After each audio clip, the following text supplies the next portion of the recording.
বলুন সবাই কেমন আছেন? আশা করি যে যেখান থেকে দেখছেন সকলে সুস্থ আছেন এবং ভালো আছেন। আজকে আপনাদেরকে একটা বিষয় দেখাই, হঠাৎ করে আমার চোখের সামনে এলো ব্যাপারটা। তো আমি কোর্ট থেকে এসেই প্রথমে আপনাদেরকে ব্যাপারটা একটু জানানোর জন্য এই ভিডিওটা করছি। শুনুন। ট্রানজাকশন হয়েছে, দেখুন প্রায় কয়েকশো মানুষ আজকে উপস্থিত হয়েছে ফিনো ব্যাংকের সামনে। এই সমস্ত মানুষের অ্যাকাউন্ট খোলার কথা ছিল পাঞ্জাব ন্যাশনাল ব্যাংকে, কিন্তু ডবল টিপ নিয়ে আরেকটি করে অ্যাকাউন্ট খোলা হয়ে গেছে ফিনো ব্যাংকে।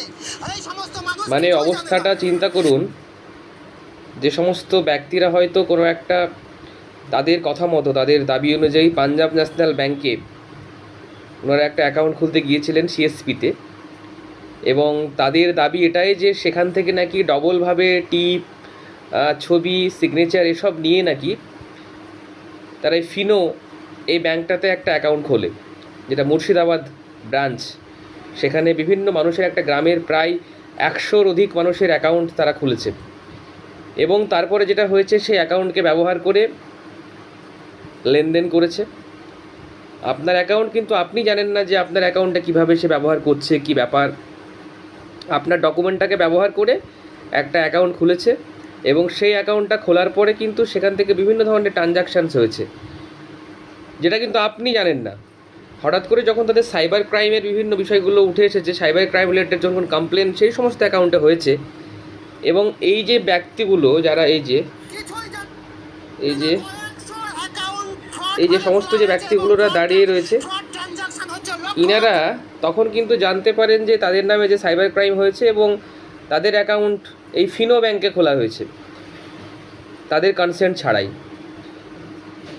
খুব স্বাভাবিকভাবেই বিভিন্ন রাজ্য থেকে তাদের কাছে পুলিশ আসছে, সাইবার কমপ্লেন হচ্ছে। অর্থাৎ এটাই বলার যে এইভাবে অ্যাকাউন্ট খুলে কিন্তু সেই অ্যাকাউন্টগুলোকে ব্যবহার করে কিন্তু সাইবার ফ্রড করা হয়েছে, যার দরুন কিন্তু তাদের কাছ থেকে বিভিন্ন জায়গা থেকে কিন্তু পুলিশ আসছেন এবং সাইবার ক্রাইমে নোটিশ আসছে। তারপরে সেই সমস্ত ব্যক্তিরা তারা ছুটে গেছে ফিনো ব্যাংকে। এবার বিষয়টা হচ্ছে যে মানে কী ধরনের একটা সমস্যা বলুন তো। মানে আপনি কোথাও একটা গেলেন, আপনার ডকুমেন্ট দিয়ে হয়তো কোনো ব্যাংকের কাছে গিয়েছিলেন, মানে গ্রামবাসীর কথা মতে তারা পাঞ্জাব ন্যাশনাল ব্যাংকের কোনো একটা সিএসপিতে গিয়েছিলেন, এবং তারপরেই এরকম একটা ব্যাপার যে সেই সমস্ত ডকুমেন্টসগুলোকে নিয়ে আবার ফিনো ব্যাংকে একটা অ্যাকাউন্ট, এবং যে সেই সিএসপিটা যে চালায়, সিএসপিটার যে মালিক রয়েছে সে পলাতক। মানে এই পুরো বিষয়টা নিয়ে কিন্তু খুব একটা মানে তার যে একটা ইনভলভমেন্ট রয়েছে সেটা কিন্তু বোঝা যাচ্ছে, সে কিন্তু পালিয়ে গেছে। তো এই যে সাধারণ মানুষের এই যে দেখুন, যখন সাইবার ক্রাইম অফিসার এদের বাড়ি যায়, ফ্রড ট্রানজাকশনের কেসে যখন সাইবার ক্রাইম এদের বাড়ি যায়, তারপর এরা কিন্তু জানতে পারে, তারপর ছুটে আসে এই বহরমপুর ফিনো ব্যাংক। বুঝতে পেরেছেন তো? এরা তখন জানতে পারে যে যখন তাদের বাড়িতে বিভিন্ন নোটিশ, সাইবার ক্রাইম ব্রাঞ্চ থেকে যখন বিভিন্ন নোটিশ যায়, তারপরে তারা ব্যাপারটা বুঝতে পারে যেভাবে আমাদের অ্যাকাউন্টটা ব্যবহার করা হয়েছে। তো এটাই আমি সকলকে বলতে চাই, সকলে একটু সজাগ থাকুন, চোখ কান খোলা রাখুন। আপনার অ্যাকাউন্ট কোথায় রয়েছে, কী ব্যাপার সে বিষয়েও দেখভাল করুন। মানে কিছুই জানি না বলে বসে থাকলে কিন্তু খুব সমস্যা। আজকে দেখুন, আজকে এই সমস্ত ব্যক্তিরা যারা আজকে এই যে ফিনো ব্যাংকে তাদের অ্যাকাউন্ট খোলা হয়ে গেছে, তারা জানলোই না তাদের কথা মতে।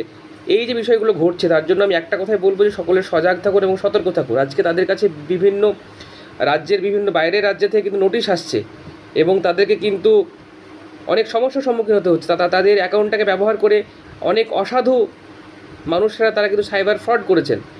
এই যে স্বাভাবিক পরিস্থিতি, অতএব আপনার অ্যাকাউন্ট, আপনার নাম দেখতে পাচ্ছে আপনার অ্যাকাউন্টটা, অতএব প্রথমত কিন্তু প্রাইভেসি আপনাকেই ধরবে, আপনাকেই পুলিশে ধরবে, আপনাকে সাইবার ক্রাইম কমপ্লেন হলে আপনাকে যেতে হবে বিভিন্ন জায়গাতে তার উত্তর দেওয়ার জন্য, যেহেতু আপনার ডকুমেন্টস দিয়ে আপনার অ্যাকাউন্ট খোলা হয়েছে।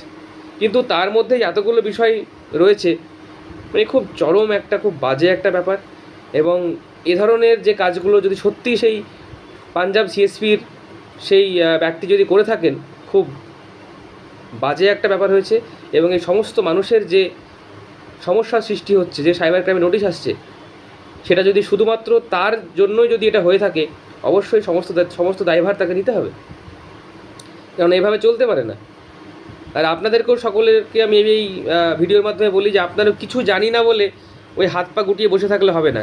কোথায় গেল অ্যাকাউন্ট, কী ব্যাপার, আপনার ডকুমেন্ট নিয়ে কী করছে, সেটা আপনার খোঁজখবর নেওয়ার চেষ্টা করতে হবে। হ্যাঁ, এটা খুব স্বাভাবিক যে মানে আপনি কি করে বুঝবেন, কিন্তু আপনাকে বোঝার চেষ্টা করতে হবে। যখন আপনি বুঝলেন সেই মুহূর্ত থেকে আপনাকে স্টেপ নিতে হবে যাতে করে সেই জিনিসটা আর বেশি বাড়বাড়ন্তের দিকে না যায়, বেশি না বেড়ে যায়, সেখানে ওটাকে স্টপ করতে হবে।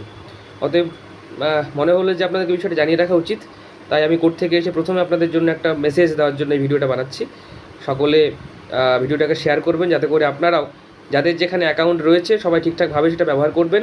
আপনার বিভিন্ন ডকুমেন্ট ব্যবহার করে যাতে করে কেউ অ্যাকাউন্ট না খুলতে পারে, অ্যাকাউন্ট না খুলে থাকে, সেই দিকে নজর রাখবেন এবং খেয়াল রাখবেন। ধন্যবাদ সকলকে।